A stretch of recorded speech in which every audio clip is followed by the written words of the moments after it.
And joining me now is Homeland Security Secretary Kristi Noem. Secretary Noem, welcome back to Meet the Press. Thank you. Thank you so much for inviting me today. Thank you for being here after a remarkably busy week. I did have an opportunity to speak with President Trump by phone. He did praise your response to the floods in Texas. There are obviously a lot of questions, though, so I want to talk to you about some of those, including about a rule that you recently implemented. It reportedly requires that every FEMA contract, every grant over $100,000 be personally approved by you. Now, officials within the agency have told multiple news outlets that the policy led to a slower deployment of some FEMA resources, including urban search and rescue crews. So let me just ask you, did your policy delay some of the critical response resources on the ground in Texas? You know, those claims are absolutely false. Within just an hour or two after the flooding, we had resources from the Department of Homeland Security there helping those individuals in Texas. It was a heartbreaking scene, and I think it's been well covered about what the Coast Guard did, how they were deployed immediately and helped rescue so many individuals from those floodwaters. And we had Border Patrol down there with their tactical teams, and FEMA was there just within a few hours as well. So those claims are false. They're from people who won't put their name behind those claims.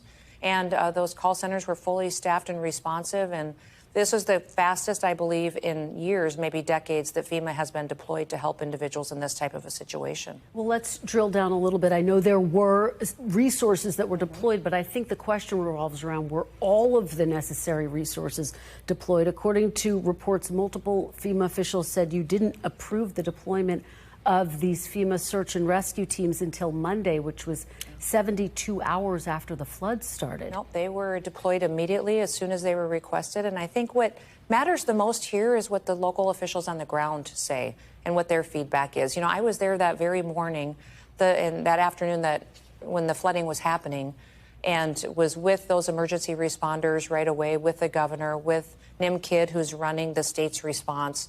And every one of them will tell you that they got everything that they needed when they asked for it immediately, and that they've never seen a federal government respond in support of a state's management of a disaster situation like this. So those claims, I don't know who's making them out of FEMA.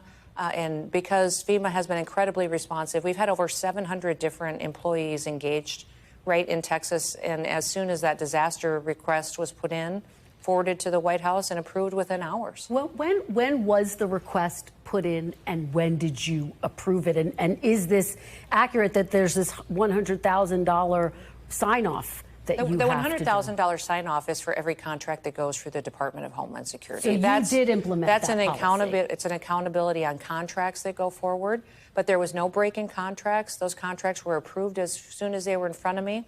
And FEMA knew they were fully to deploy the instant that the local officials asked for the request. When did you get the request for these search and rescue teams and other resources? They were immediately responded. What yes, day, and everyone will tell you. According to reports, they didn't arrive until the governor will say, well, this is Tuesday. what I think is really unfortunate, is that we have a situation where so many individuals are playing politics with what happened to Texas.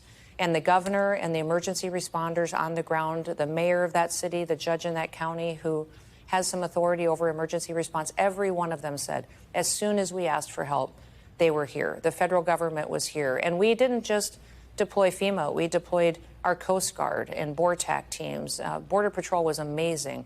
Every single agency that we had was there helping as many individuals as we possibly could. And that's what I think is remarkable. It's a very different response, I think, from the federal government we've ever seen in a disaster like this, because we had so many different agencies immediately respond, and that's the way that it should be. I do want to talk big picture in just a moment, but the New York Times is reporting that thousands of calls from flood victims to FEMA call centers went unanswered in the middle of this ongoing disaster because you didn't renew contracts to keep call center staff in place until nearly 1 week after the floods. Why did it take so long to extend those contracts? It's just false. Those contracts were in place. It didn't take 5 days? No employees were off of work. Every one of them was answering calls.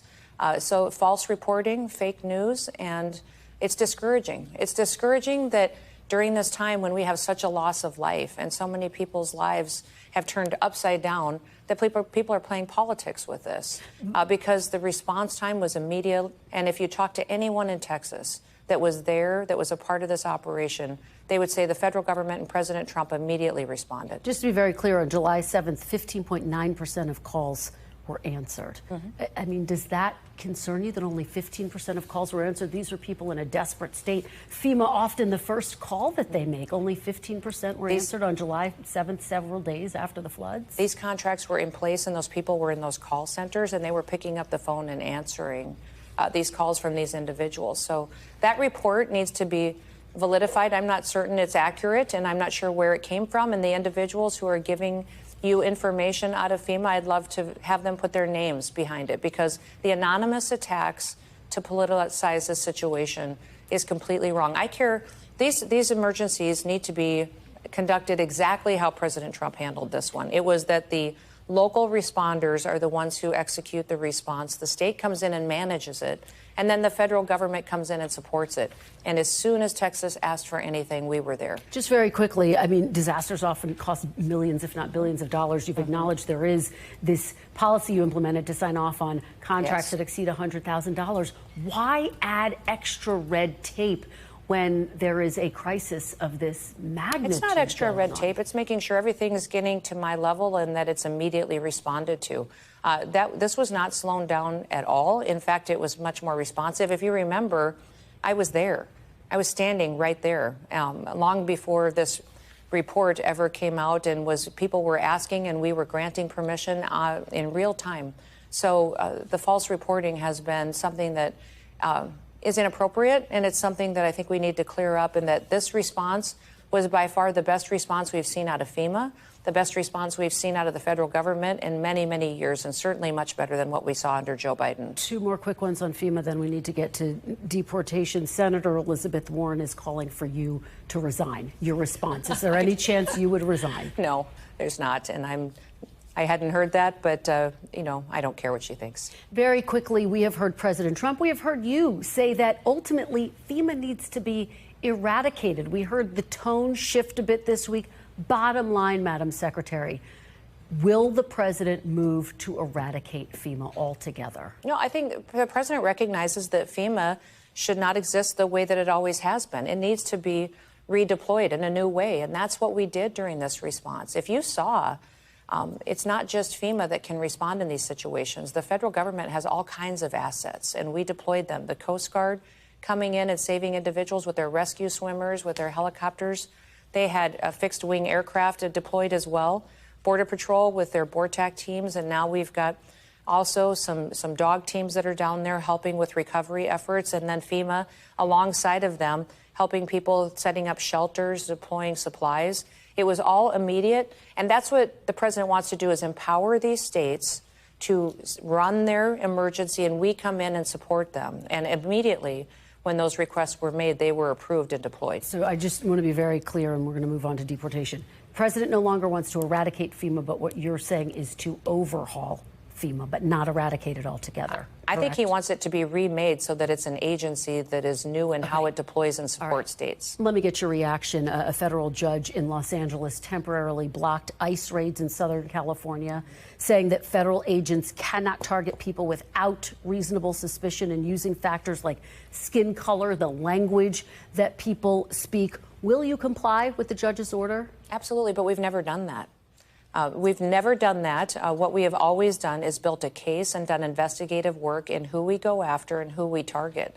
And so this judge is ridiculous in the fact that he put forward a decision like this. We will appeal it and we will win it, because over and over again, when our ICE officers are out there getting the worst of the worst off of our streets, they're using the investigative backgrounds and information that they have from either criminal records or what they have for charges, or individuals who are breaking our federal laws that need to be brought to justice. Madam Secretary, Tom Homan, the White House border czar, said as much this week. He told Fox News that physical appearance was a factor in detaining individuals. What do you say to those who hear that and say that is racial profiling?